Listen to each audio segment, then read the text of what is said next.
I think I need a break. That's what she said. Right in the middle of dinner.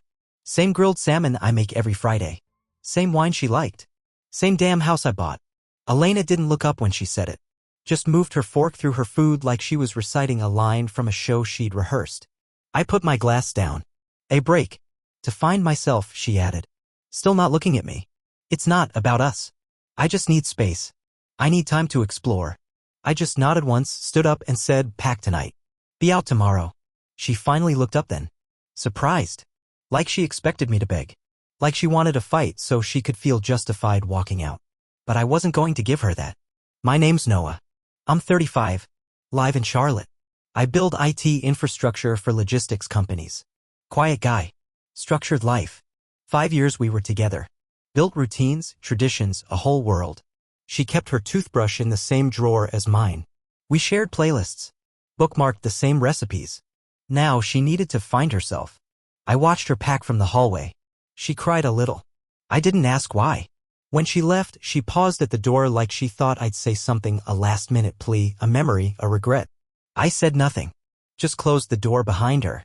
I didn't sleep that night. I just sat on the couch and let the silence settle. And I realized something. If someone needs to find themselves, they don't do it midweek with a duffel bag and perfume still clinging to their skin. They do it because they've already found someone else. The next morning, I changed the locks. She texted later, something vague about needing time and hoping I understood. I did not respond. And I didn't plan to. It took exactly 8 days before the truth surfaced. I wasn't even looking for it. I wasn't stalking her socials or asking mutual friends. I didn't need to. The world has a way of handing you exactly what people want to hide if you stay still long enough. A buddy of mine, Mark, sent me a screenshot out of nowhere. Thought you should see this, he wrote. It was Elena. At a rooftop bar. Different city. Different guy. She wasn't hiding it. Her arm was looped through his, her face pressed close to his cheek in the picture. Caption said, Vibes. Crescent moon sparkles, #freedom feels right. Freedom? Mark followed up. She blocked you on Insta. Had to use my alt account to find it. She's posting this stuff on her stories too. I stared at that photo for a while. The way she was looking at him. Like she'd found the missing piece to her soul a week after walking out of my life. Then the pattern started unfolding. Photos at the lake. Sunset dinners. Him handing her a helmet next to a motorcycle. This wasn't about finding herself. This was a test run. A backup plan. She left to chase a maybe with someone who probably thought he was her first choice. I didn't call. Didn't text. Didn't ask questions. But I made a quiet decision right then. She wouldn't be walking back into my life. Not now. Not ever. Not when she realized the grass was plastic. Not when the ride got bumpy and the next guy showed cracks. Because she'd chosen her exit. And she wouldn't get a return ticket. The silence I gave her? That was the beginning of my plan. And I wasn't even close to finished. It started small. A text at 11:43 p.m. Just wanted to say hi. Hope you're okay. I didn't reply. 2 days later. Still got some stuff at your place. Can I swing by? No response. Then the tone changed.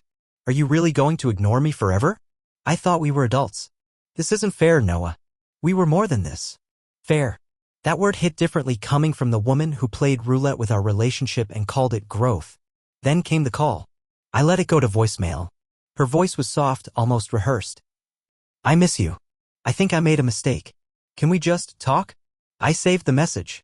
Didn't listen again. Once was enough. She didn't know yet, but her story was already falling apart. See, I don't do impulsive. I do patterns. While she was off living her spontaneous truth, I'd been watching the pieces realign. Mark told me the guy she left with? His name was Ryan. Worked at a creative agency in Asheville. Dated Elena for about 2 months casually. And he didn't know about me. Not at first. Turns out she told him we were on and off for a while. That we were basically over. The kind of lies that sound just true enough if you don't ask too many questions. But she didn't count on something. Ryan wasn't a fool. And soon he was going to find out the truth. Not from her. From me. Because if Elena wanted to treat people like options, then it was time for her options to start comparing notes. Ryan reached out on a Thursday. Email, professional tone, subject line simple, quick question about Elena. I stared at it for a long minute before opening it. He wrote, Hey, I know this is random, but I think we might have some overlap. You were with Elena, right? just trying to get clarity on the timeline. She's not answering straight. That was polite code for, something doesn't add up, and I think I've been lied to. I replied the same day, kept it short. Yeah, we were together for 5 years. She left 3 weeks ago. Said she needed space. Next thing I knew, she was with you. I didn't find out. I was told. He called within the hour. Man, I'm sorry, Ryan said. She told me you two were barely talking. Said you were controlling. That she hadn't felt like herself in a long time. I let the silence stretch. Let that weight hang between us. Then I said, she was living in my house, cooking in my kitchen, sharing my bed. He cursed under his breath. She did the same thing to me, didn't she? He asked quietly. Looks that way. Then he told me the rest. Elena hadn't just walked out of my life into his. She'd been planning it. Told him she needed to clear the air with her ex. But she never went back. Said she was in emotional recovery from a toxic dynamic. And the whole time, she was using him as a spotlight, flashing new love to the world so it looked like healing instead of betrayal. Ryan sounded tired. I feel like I stepped into someone else's mess without knowing, he said. You did, I replied. But that doesn't mean you have to stay in it. We ended the call on mutual terms. No drama, no anger, just two guys comparing notes on the same hurricane. Elena didn't know it yet, but her story was unraveling. The narrative she built, victim, reborn, free spirit, was breaking down. Because when lies are stacked on top of people, people eventually talk. And we were done staying quiet. 2 days after my call with Ryan, Elena showed up at my doorstep. No warning, no text, just her, standing there like nothing had burned. She looked smaller, not physically, just dimmer, like life had taken a bite out of her shine. I didn't know where else to go, she said, voice soft, like the villain in her own story trying to sound like a victim. I didn't invite her in, just leaned against the frame and waited. She shifted. I've been thinking about everything, about us. Her eyes were glassy, tears forming, like she believed I still owed her sympathy. I made a mistake, Noah, she whispered. I thought I needed freedom, but all I found was noise. Empty people. You were my peace, and I threw it away. I nodded once. You did. She blinked. Probably expected resistance. Some emotion. But I was done carrying feelings for someone who threw mine away for a thrill. Elena, I said calmly. Why are you really here? She swallowed. Because I want another chance. And there it was, the ask. But something in her eyes flickered. Panic. She felt the silence stretching between us and tried to fill it. I know I messed up, she rushed on. But we can rebuild. We had 5 good years. That has to mean something, right? It did. It meant I knew exactly how long it took for someone to become a stranger right in front of you. I let her talk. Let her plead. Let her explain away everything like it was a phase, a breakdown, a mistake. And I said nothing, because the longer you let someone talk, the more truth they accidentally reveal. She told me Ryan had cut her off, said he got weird out of nowhere, didn't know I was the reason, didn't know we'd already compared stories. She said she lost her apartment. Her sister wasn't taking her calls. She left her job, said it wasn't fulfilling. Translation: she thought the new guy would provide. Now she was circling back to the last stable thing she'd known. Me. But I wasn't a port in her storm anymore. I was the storm now, and I wasn't going to raise my voice. I was going to shut the door, gently, permanently. But not yet, because first, I wanted her to see what self-destruction looks like from the outside. By the following week, word had gotten around. Elena's curated little fiction. The one where she was the brave soul breaking free from a stifling relationship, was falling apart. Ryan? He told a few mutual acquaintances what really happened. Not out of spite, just clarity. Turns out, he wasn't the only guy she'd connected with. There was another name. And another. Each guy thought he was the only exception. Each one realized he was just a variation on the same story. The common denominator? Elena. It was never about finding herself. It was about sampling new attention, upgrading her options, and seeing who'd orbit the longest. She didn't count on all her satellites talking to each other. That's when the social fallout began. The girls she used to drink wine with every Thursday, silent. Her sister unfollowed her on every platform and posted a not-so-subtle quote. Don't burn bridges and then act surprised when you're alone on the other side. Elena texted me again. This time it wasn't flirty. It was fractured. Noah, people are saying things. Are you telling them stuff? I didn't answer. She followed up. Can we please talk? I feel like everything's spiraling. That's the thing about lies. They're loud when they fall apart. And people who build their identity on them always act surprised when it collapses. Meanwhile, I was quiet, focused, working, training again, reading more. I'd picked up contract work with a logistics firm in Texas. Remote, high-paying, clean, no drama, just problems to solve. My kind of environment. I didn't need to rebuild. I was just removing the noise. Every message from Elena became shorter. Are you okay? Do you even care? You're being cruel. Cruel? No. Cruel would have been leading her on. Cruel would have been revenge posts, public shaming, cold words.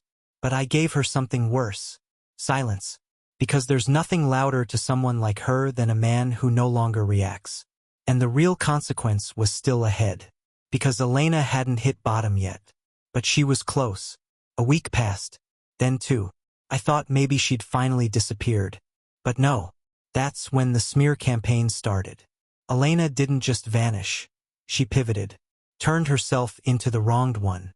It began with a post. A carefully filtered photo of her staring out a cafe window. Captioned. Funny how people who once claimed to love you can become strangers overnight. Ghosted. Erased. Discarded. Some lessons come wrapped in silence. Comments flooded in. You deserve better, girl. Men don't know what they have. Heartless. I didn't respond. I watched. And I wasn't the only one. Two of my close friends, people who'd seen her at our place dozens of times, called me. You seen her latest? She's playing the heartbreak card like she didn't light the fuse. I told them the same thing I told everyone. Let her talk. The truth doesn't need volume. But then something else happened. Ryan sent me a message. Check your email. Thought you should have this. He'd taken screenshots of her texts. Long rambling messages she'd sent him after our talk. Messages that painted me as a cold manipulator. A control freak. A man who never let her breathe. He added one line to the bottom of his email. If she's lying about you to me, she's lying about me to others.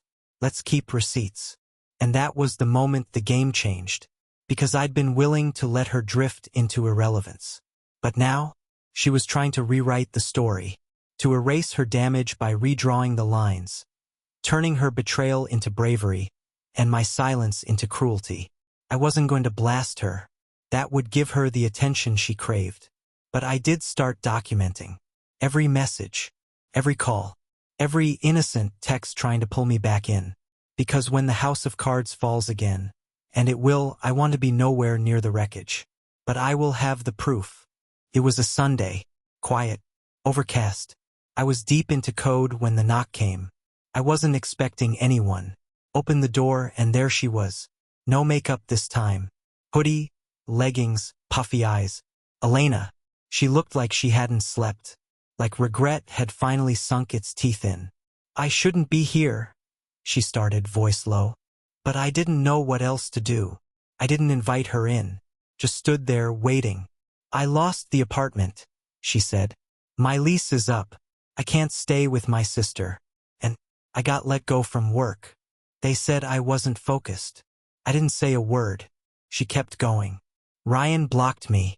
I think he talked to you. I don't blame him. I wasn't honest. I tilted my head. You weren't honest with anyone.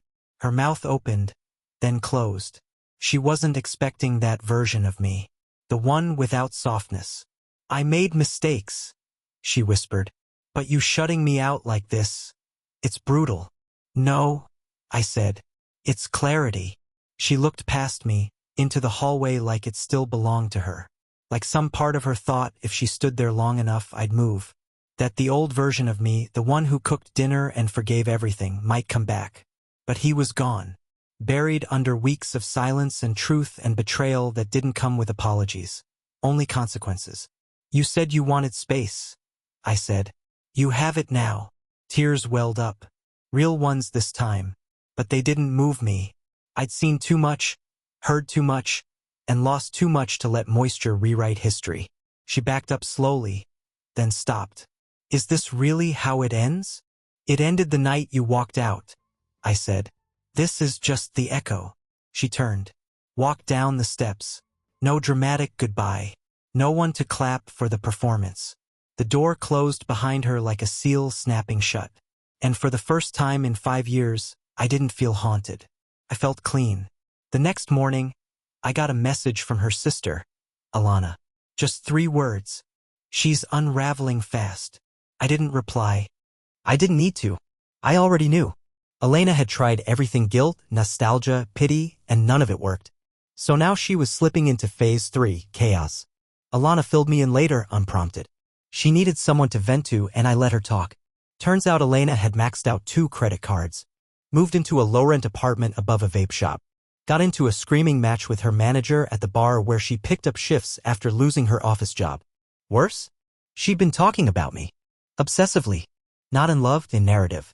Trying to convince everyone she left because I was emotionally distant, cold, controlling. The same story she told Ryan. The same story that kept shifting depending on who was listening. But no one was listening anymore. She's burning every bridge she has left, Alana said. And for what it's worth. I think you were the only stable thing in her life. I just didn't see it before. I didn't say I told you so. I didn't need to. Because this wasn't about revenge. Not anymore. This was about Elena being left alone with the one person she could never outrun, herself. The party was over. The audience had left. And the woman who once called herself free was now stuck in a spotlight with no stage crew and no script. I was supposed to feel something, maybe? Pity. Sadness. Vindication. But I didn't. I just sat in my chair, staring at the same code I'd been writing, and felt a strange, weightless calm. That's what happens when you finally stop carrying someone else's chaos. You get your own life back. And I wasn't about to give it up again. 2 weeks of silence. Then, just when I thought she'd finally disappeared, I got a letter. Not a text. Not an email. An actual envelope. My name handwritten on the front. No return address. I opened it. Inside was a folded piece of notebook paper. Messy ink. A few smudges like she'd cried while writing. It started with, I know you probably won't even read this. But I did. Every word. She wrote about memories. About our first vacation. The night we adopted the dog.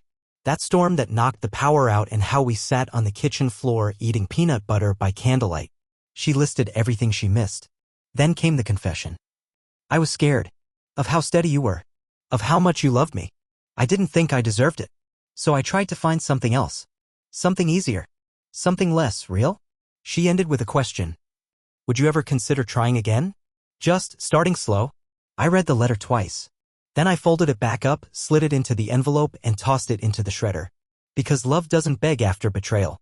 And I wasn't going to be her soft landing after the world turned cold. I've always believed people should face the results of their choices.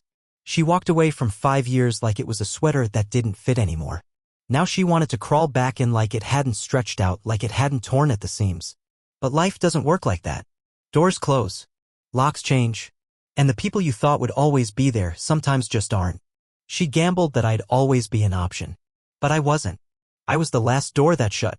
And this time it locked from the inside. The next call didn't come from her. It came from her former boss. Apparently, Elena had left her job without notice, some excuse about mental clarity and needing space. Sound familiar? What she didn't count on was the industry talking. Charlotte's a mid-sized city. HR managers know each other. Reputation follows you. Turns out, during her self-discovery, she'd also been dipping into the marketing account for side gigs she never disclosed. A few personal purchases masked as influencer outreach. Emails. Invoices. Screenshots. Nothing criminal. Just enough to get blacklisted. Her boss said, I know you two used to be close. Thought you should know she's burning bridges faster than she can build them. I thanked him. Hung up. And I realized Elena wasn't just spiraling. She was erasing herself from every place that once tolerated her. Her sister wouldn't speak to her. Her old friends were done. The new ones? Ghosted. Ryan moved cities. She was alone in every direction she'd once escaped to. And still, I felt nothing. Because this wasn't revenge. This wasn't some plan I orchestrated. This was gravity. And Elena had jumped. You can only lie so long before the truth catches up. And when it does, it doesn't scream. It whispers. It whispers in empty apartments, ignored messages, and job applications that never get callbacks. It whispers through silence. The same silence I'd given her. And it was speaking loud now. Saturday morning. Overcast again, like the sky knew how to set the tone. She showed up unannounced. Not dressed up this time. No mascara.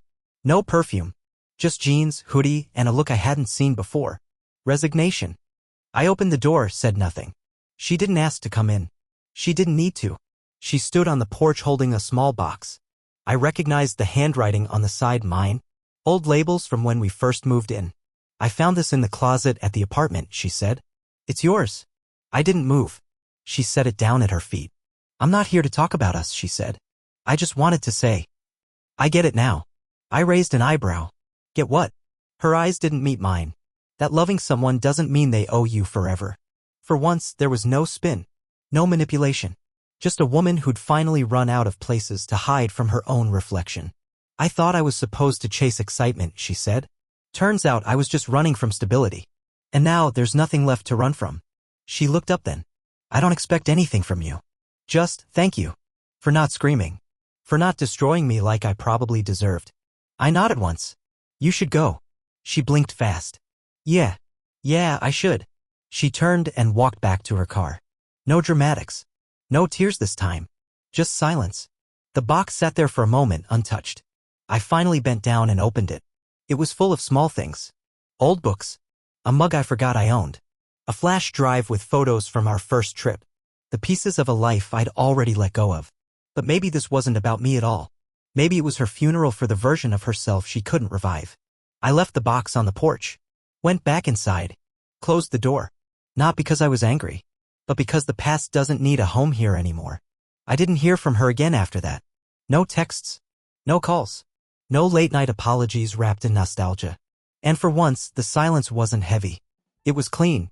I started noticing the small things. How quiet the house felt, not empty, just still. How mornings stretched out uninterrupted. How no one was in my space moving things around, leaving half-truths folded between the laundry. I rearranged the living room. Got rid of the old couch we bought together. Didn't donate it. Dumped it. Because not everything deserves a second life. Clients kept coming in. Work picked up. I booked a trip out west, something I used to talk about but never did because she wasn't a fan of mountains. Turns out I am. I hiked alone. Drank coffee from a thermos at sunrise. And for the first time in years I didn't feel like I was performing calm. I was calm. Freedom isn't loud. It doesn't come with fireworks or fanfare. It slips in quietly, sits next to you, and says, you made it. And I had. Not because I won anything, but because I'd stopped playing a rigged game. There was no grand revenge. No blow-up scene. No post to expose her. She collapsed her own image. I just stepped back and let it happen. And now? Now I sleep better. Work sharper. Laugh louder. Because the best closure isn't an explanation. It's a life so solid they can't touch it anymore. It was Mark who told me. We met for coffee like we used to back before everything turned into a war zone. He slid his phone across the table without saying a word. The screen showed a listing cheap one-bedroom rental in a rundown part of town. Monthly rate low enough to raise eyebrows. Elena's name was tagged in a comment below it. I raised an eyebrow. She's moved. Evicted, Mark said. Word is she was 3 months behind on rent. No job. No backup. I sipped my coffee slow. Didn't think she could fall that far. She didn't fall, Mark said. She jumped. Just didn't look down first. I thought about that for a long time after he left. There was no satisfaction in it. No joy. Only confirmation. Choices come with costs. And Elena paid hers in full. Her old life, the curated one with friends, selfies, rooftop dinners, was gone. People stopped answering her calls. Her sister had cut all ties. And Ryan? Last I heard, he'd left the state. Even the echo chamber she built online, the followers, the fake empowerment, had gone silent. Her posts turned sporadic. Then desperate. Then gone. She vanished from the digital world like she'd never existed. And that's what hit me the most. This woman who once needed an audience for every feeling now had no one watching. She was erased by her own hand. And I didn't have to lift a single finger. I just watched. Watched the storm pass. Watched the wreckage settle. Watched the silence win. And I realized, you don't get revenge by fighting back. You get it by moving forward. 3 months after she vanished from my life, she reappeared one last time. A voicemail. Her voice thin, stripped of the confidence she once wore like armor. I know you probably don't care anymore, Noah. But I wanted to say I'm sorry. For everything. If you ever feel like talking, I'd still like to. I didn't save the message. I didn't call back. Because by then, the chapter wasn't just closed. The book was on a different shelf. The house was different now, new furniture, new energy. I'd rented out the spare room to a quiet grad student. Someone who paid on time and didn't bring drama through the door. I built something better, brick by quiet brick. Not out of spite, but out of clarity. People like Elena survive on reactions. On the hope that when everything burns down, the person they left behind will still be standing there with a fire extinguisher. But I wasn't. She took a break to find herself. What she found instead was a world that no longer bent around her choices. And when she came crawling back, there was no confrontation, no speech, just a locked door, a clean room, and a man who had already moved on. I didn't need her apology. I didn't need closure. I had peace. And she had consequences.